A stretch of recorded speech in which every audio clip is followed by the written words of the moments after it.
Halo Creative City Worship, teman-teman. Terima kasih udah join kembali minggu ini di online service. Bulan ini kita membahas tentang the condition of a heart. Jadi pertama-tama aku mau nanya ke kalian, how is it doing?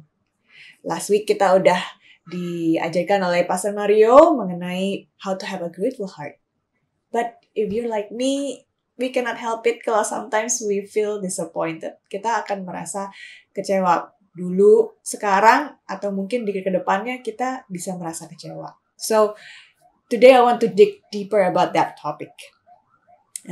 Siapapun, dimanapun, kapanpun, di belahan dunia manapun, pasti pernah merasa kecewa.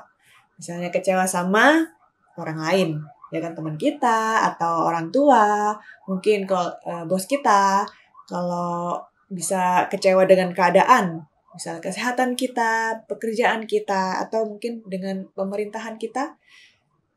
Tapi yang paling sering mungkin kecewa dengan Tuhan. Karena doa kita lama nggak dijawab-jawab. Kekecewaan ini bisa terjadi in any season of our life. Mau lagi kita lagi oke, kita lagi nggak oke, kita pasti pernah merasa kecewa. Kita sering nanya, kenapa ke Tuhan? Kenapa sih ini terjadi sama aku? Kenapa sih nggak sesuai sama yang aku mau, nggak sejalan sama yang aku rencanain, nggak sesuai sama yang aku doain. So, aku mau bahas ini. Mari kita lihat di kitab Yohanes. Kalau kalian punya Alkitab, kalian bisa mulai membuka di kitab Yohanes, bisa dipersiapkan di pasal 1.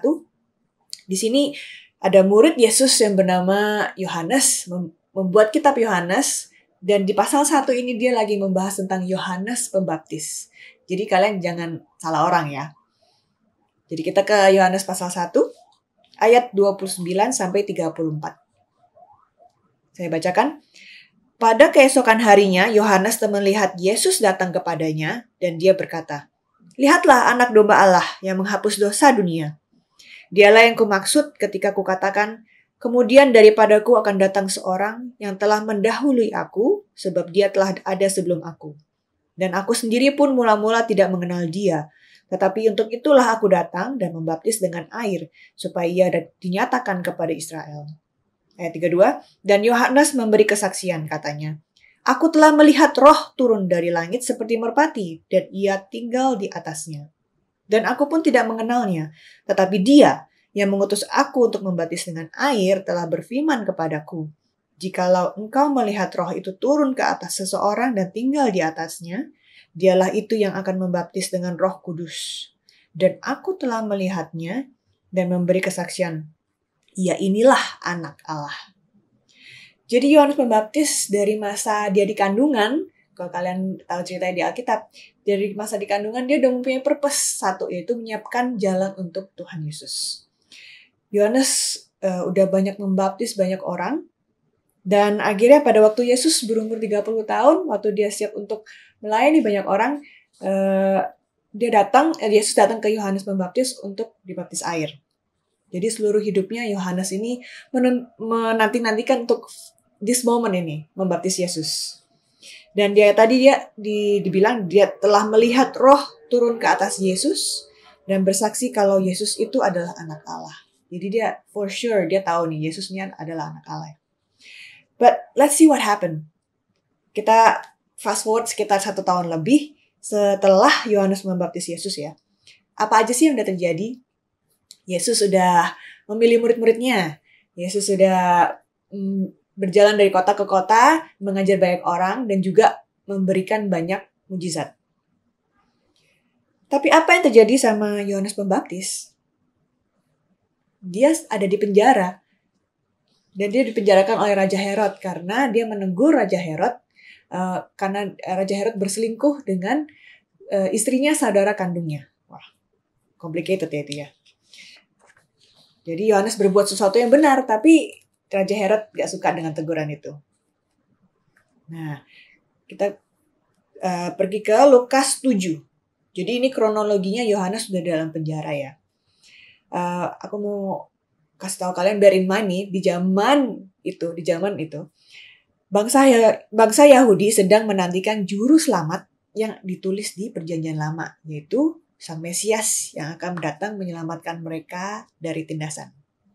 So, bangsa Yahudi itu saat itu mindsetnya kalau Mesias itu datang untuk menyelamatkan mereka dari jajahan bangsa Romawi. Di mata mereka, raja yang akan menyelamatkan mereka itu mungkin datang dalam rupa seorang keturunan raja, lahir di istana, ya kan, gagah, dan bisa perang gitu ya. Pokoknya menyelamatkan mereka dari jajahan bangsa Romawi. So, they were expecting a king, not a savior.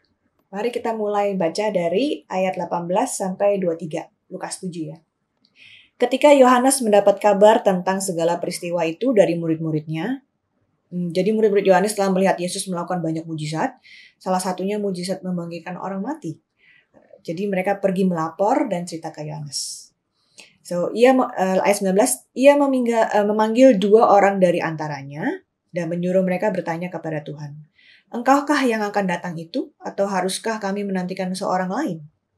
Ketika kedua orang itu sampai kepada Yesus, mereka berkata, Yohanes Pembaptis menyuruh kami bertanya kepadamu, engkaukah yang akan datang itu, atau haruskah kami menantikan seorang lain?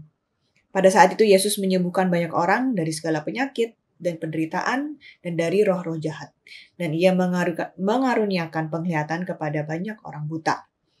Dan Yesus menjawab mereka, pergilah dan katakanlah kepada Yohanes apa yang kamu lihat dan kamu dengar. Orang buta melihat, orang lumpuh berjalan, orang kusta menjadi tahir, orang tuli mendengar, orang mati dibangkitkan, dan kepada orang miskin diberitakan kabar baik. Dan berbahagialah orang yang tidak menjadi kecewa dan menolak aku. Jadi kita melihat di ayat 19 ada keraguan di dalam hati Yohanes. Dia sampai mengirimkan murid-muridnya dari Yerusalem untuk travel berhari-hari ke Galilea hanya untuk bertemu Yesus dan bertanya. So all those days in prison, karena Yohanes Pembaptis sudah dalam penjara, dia jadi bertanya-tanya ya, kenapa ya aku masih di penjara? Kan I'm doing all what God is commanding me to do. Aku udah berbuat hal-hal yang benar. Kenapa banyak orang memberi kesaksian kalau mereka mendapat mujizat, tapi aku nggak mendapatkan mujizat itu. Dan gitu, Yohanes Pembaptis ini adalah sepupu Yesus. Jadi dia bisa menggunakan kartu nepotism. Dia bisa bilang, I'm your cousin. Why don't you just save me? Jadi dia bertanya, ini benar nggak sih? Yesus itu sang juru selamat yang kita tunggu-tunggu. Jadi kita lihat Yohanes Pembaptis padahal di awal tadi dia sangat-sangat confidence kalau Yesus itu adalah anak Allah. Karena dia udah melihat sendiri kan tandanya roh turun ke atas Yesus. Tapi semasa di penjara dia lama-lama jadi ada doubt. Dia penuh keraguan. Apa yang terjadi di antara kedua ini? Kalau kita melihat kejadian di sini, ini kan yang dialami atau yang lagi di-experience nih. Nah, yang di sini apa yang dia harapkan? Jadi kalau kedua itu bertemu, maka pasti akan satisfied dong, ya akan sejalan. Tapi kalau misalnya kedua ini semakin menjauh, semakin ada gap, maka otomatis akan muncul rasa kecewa. Semakin besar gapnya, semakin besar pula rasa kekecewaan itu. Apa yang sedang dialami tidak sejalan dengan ekspektasi. Di dalam kekecewaan itu bisa keluar perasaan keraguan, ketakutan, kemarahan, rasa tertolak, loneliness, dan merasa ditinggal sama Tuhan. Kita kecewa karena kita expect Tuhan untuk melakukan sesuatu yang sesuai dengan timeline kita. Dan waktu kita mengalami kecewaan, kita maunya quick fix, something instant to fix it. Kita jadi seperti Yohanes Pembaptis ya kan, yang lalu bertanya, hey Yesus, engkau itu Yesus gak yang aku kira, atau aku harus cari orang lain sih? Atau aku harus cari jalan yang lain nih? So that gap, the gap kekecewaan itu yang lalu membuat kita merasakan suatu void atau kekosongan. Di mana ada yang kosong, secara natural kita pasti mau mengisinya. Kita lalu mencari pembenaran-pembenaran dari sana-sini, ya kan, dari sesama orang yang kecewa, terutama di kekecewaan di hal yang sama. Jadi ngumpul gitu ya. Terus bahas hal yang sama, terus mungkin cari talk ini atau talknya orang itu yang somehow we can get encouragement atau empowerment dari bahasan-bahasan itu. kita jadi ganging up nih in a pity party. So it is our decision, ini adalah keputusan kita, void ini mau diisi dengan apa. Kita jadi sibuk cari pembenaran demi pembenaran, padahal harusnya yang kita cari adalah kebenaran. Wise words are not necessarily the truth. Cocok gak sama omongannya nih di Bible? Is it biblical truth? Notice that Yesus tidak menjawab Yohanes secara langsung dengan jawaban ya atau tidak. Yohanes nggak tiba-tiba dia terima mujizat, dia ngedip langsung tiba-tiba ada di penjara gitu, udah bebas. Tapi yang dia dapat adalah murid-muridnya hanya pulang membawa kabar dengan memberitahu bukti apa yang Tuhan Yesus sudah lakukan, which is miracles. Tapi miracles-nya nggak terjadi sama Yohanes ya kan? Dia masih di penjara, dan kalau kita baca terus kisah Yohanes Pembaptis ini, akhir hidupnya sangat tragis, kepalanya dipenggal. So sometimes the miracle is not the answer of the prayer. It is not healing. It is not restoration. But it is in the growth of faith as you wait, as you go through that disappointment. Terkadang mujizat itu bukan jawaban dari doa, bukan kesembuhan, bukan restorasi. Tapi mujizatnya adalah pertumbuhan iman sewaktu kita menunggu dalam kekecewaan itu. Gampang sekali buat iblis datang pas kita lagi alami kekecewaan. Jadi ada celah buat temptation. Temptation buat complain, temptation buat iri, temptation buat not saying goodness about God's kepribadian Tuhan dan kebaikan Tuhan. Jadi, dan hal-hal ini kan keluar dari mulut kita kan as we complain. Dan apa yang keluar dari mulut kita jadi believe kalau Tuhan itu nggak sayang sama kita. So, this is the devil's work. Dia pinter banget ngebohongin kita. Sadly, we believe with that lies over and over again. Aku nggak bilang ya kalau sebagai orang Kristen terus kita harus telan aja, terus look happy kayak nggak punya masalah. We have to deal the pain in order to heal. Walaupun itu proses yang sangat sulit dan some people might need professional help. Penting sekali buat kita untuk cari kebenaran itu. We need to walk with God every day. Dan surround ourselves dengan orang-orang yang omongannya dipakai untuk doain kita, bukan yang ngomongin kita. But in all this, I want to invite you to change your perspective. Perspektif kita diubahkan. Yes, we are in pain. Yes, we are angry. Yes, we blame God. And yes, we ask God why and why and why. Tapi coba lihat apa yang Tuhan lakukan. Tuhan nggak pernah loh marahin kita karena kita nanya terus. Nggak kayak di perjanjian lama gitu, kalau komplain terus tiba-tiba you die the next day or sabar petir gitu ya. Tapi Tuhan nggak pernah marahin kita. Atau walaupun kita nanya terus atau nyalain dia terus. Aku aja sebagai orang tua, kalau aku nyuruh anakku melakukan apa, terus dia masih bertanya why, dan nggak dilakuin, itu rasanya udah gregetan banget ya.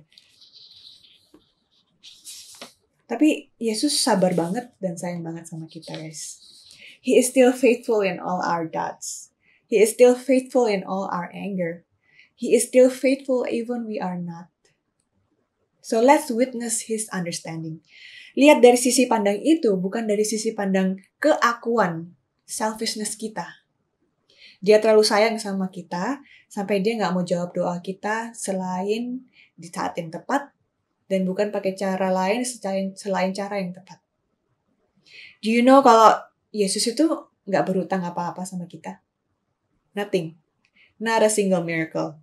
Dia udah do the biggest miracle in our life by dying on the cross, supaya dia bisa menanggung semua murka Allah akan dosa-dosa kita, supaya kita diselamatkan. Hubungan kita dengan Tuhan itu bukan transactional relationship, tapi trusting relationship. Dimana kalau transactional itu hubungan yang berdasarkan transaksi, itu yang what can you do for me? What's the benefit for me?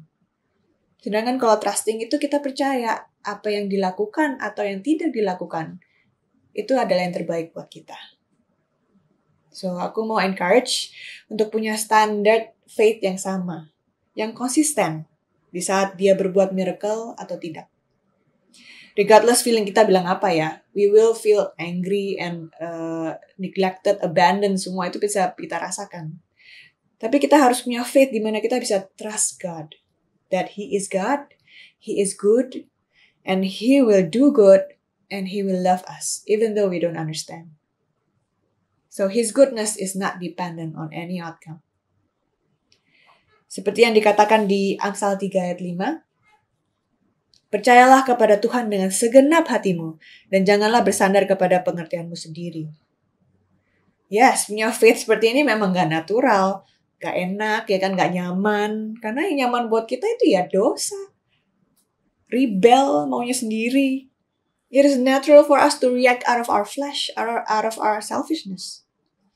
Yang gampangnya aja deh, misalnya kayak kita mau hancurin ruangan nih ya, 5 detik aja pasti udah hancur. Tapi beresinnya dong, harus berjam-jam ya kan, 5 jam, 6 jam baru beres. Terus misalnya kita makan gitu, makan pizza misalnya, one slice aja. Itu ya 3 menit lah habis gitu ya. Tapi untuk buang kalorinya mesti 1 jam olahraga. Jadi semua konotasi yang negatif itu memang jauh lebih mudah dari yang positif. Semua yang menghancurkan itu lebih mudah daripada membangun. So it is easier to take that path of destruction, path of sin. That is why it is important to keep testing and exercising your faith, not exercising your sin. And remember, kalau semua itu cuma bisa kita lakuin nih melalui kekuatan Tuhan, bukan kekuatan kita sendiri. Gak mungkin kita bisa menanggung beban itu. I want to close with this quote by Tim Keller. The good things of this world, seen as blessings, which is beauty, power, comfort, success, recognition, received without God are curses. They will drive you and consume you. However, the hard things of this world, seen as curses, which is weakness, deprivation, loss, and rejection, received with faith in God, will be turned into blessings. Semua hal yang baik di dunia ini yang terlihat seperti berkat, yaitu keindahan, kekuasaan, kenyamanan, kesuksesan, dan pengakuan, apabila kita terima tanpa Tuhan, itu akan menjadi suatu kutukan. Hal-hal itu akan mengontrol kita, akan menggerogoti kita. Tapi hal-hal buruk atau berat yang dunia lihat sebagai suatu kutukan, yaitu kelemahan, ketidakpuasan, kehilangan, dan penolakan, apabila kita terima dengan iman dalam Tuhan, hal tersebut akan menjadi suatu berkat. So, this uncomfortableness, rasa nggak nyaman ini, maybe is a way of God in getting your attention. Jadi mari kita stop blaming God on the bad things that happen in our life. Kalau kita lihat statement tadi by Tim Keller, itu masalahnya bukan di good things or bad things. Tapi kuncinya di sini adalah with or without God. Di dalam hidup ini kita pasti pernah dan mungkin akan kecewa sama Yesus. Tapi ingat, kita pun juga mengecewakan Yesus. Sering banget. Kita terus gagal banget. Kita hidup sesuai dengan standarnya dan ekspektasinya. But He does not give up on us, no matter how many times we disappoint Him. Mungkin ada dari kalian yang hari ini udah di ujung jalan dan udah mau decide untuk meninggalkan Yesus. We have that choice. We do. Kita bisa pilih mau stay faithful sama Tuhan atau pilih mau tinggalin Tuhan. Karena rasa kekecewaan yang udah sangat-sangat menyakitkan. Tapi kamu tahu apapun pilihan yang kamu pilih, Tuhan akan tetap setia loh sama kamu. He will not give up on you. He love you that much. Studying the Bible has opened my eyes. All this time, selama ini I was wired kalau misalnya baca Bible itu harus find the moral lesson. Apa yang bisa dipelajarin nih, apa yang kita bisa lakuin nih, belajar dari Bible. Tapi it has more to it. Bible ini ada untuk menunjukkan kebesaran Tuhan, kedaulatan Tuhan, kebaikan Tuhan. So today, what I'm sharing maybe is not a method atau aplikasi. Tapi I want to remind us to shift our focus on His goodness. His goodness in our life. Because it's not what we can do, it's what He can do. Mari kita buka di ayat terakhir ini. Di Roma 12 ayat 1 sampai 2 di versi The Message. I will read it to you. So here's what I want you to do. God helping you. Take your everyday ordinary life. You're sleeping, eating, going to work, walking around life, and place it before God as an offering. Embracing what God does for you is the best thing you can do for Him. Don't become so well adjusted to your culture that you fit into it without even thinking. Instead, fix your attention on God. You'll be changed from the inside out. Readily recognize what He wants from you and quickly respond to it. Unlike the culture around you always dragging you down to its level of immaturity, God brings the best out of you, develops well-formed maturity in you. Jadi kalau diterjemahkan di sini, jadi ini yang aku ingin kamu lakukan dengan pertolongan Tuhan. Ambil kehidupanmu sehari-hari, rutinitasmu seperti tidurmu, makanmu, pergi bekerjamu, dan menjalani kehidupanmu, dan taruhlah di hadapan Tuhan sebagai persembahan. Mengamini apa yang Tuhan lakukan untukmu adalah hal terbaik yang dapat kamu lakukan untuknya. Jangan menjadi terlalu terbiasa dengan budayamu sehingga kamu berusaha beradaptasi dengan norma tanpa berpikir lebih jauh. Sebaliknya, tujukan perhatianmu pada Tuhan. Kamu akan diubahkan luar dalam. Kenali apa yang Ia inginkan darimu dan responlah hal tersebut dengan cepat. Berbeda dari budaya di sekelilingmu yang selalu menarikmu ke bawah dengan sifatnya yang tidak dewasa. Tuhan mengeluarkan yang terbaik dari dalam dirimu, mengembangkan kedewasaan yang telah dibentuk dalam dirimu. Nah, teman-teman, aku mau encourage supaya kita stay true to Christ and pray for endurance. Knowing kalau kita bisa memegang janjinya seperti yang ditulis tadi di Lukas 7 ayat 23, dibilang, dan berbahagialah orang yang tidak menjadi kecewa dan menolak aku. Itu adalah kalimat terakhir dari jawaban Yesus untuk Yohanes Pembaptis. Dan Yohanes Pembaptis choose to stay faithful until the end. So, jangan tinggalkan faith kita, teman-teman. And I pray nantinya kalian bisa testify hidup kalian. Because we want to testify His story, not our story. His glory, not our glory. Kalau message ini berbicara kepada kalian, aku invite kalian untuk taruh tangan kalian di dada. Dan kalau kalian tahu orang yang sedang mengalami ini, nama-nama yang pop up in your head, aku mau kalian berdoa untuk orang tersebut. So, let's bow our head. I want to pray for you guys. Bapak, aku mau berdoa untuk anak-anakmu di sini yang menaruh tangannya di dada, yang sedang mengalami banyak kekecewaan, Bapak. Aku berdoa supaya saat ini Roh Kudus mulai mengubah hati mereka, melembutkan hati mereka, mentransform cara pandang mereka. Biarlah masing-masing dari mereka bisa mengerti dan merasakan curahan kasih-Mu yang sungguh besar yang lagi menyelimuti mereka sekarang, Tuhan. Feel that warmness. Feel that weight being lifted from you.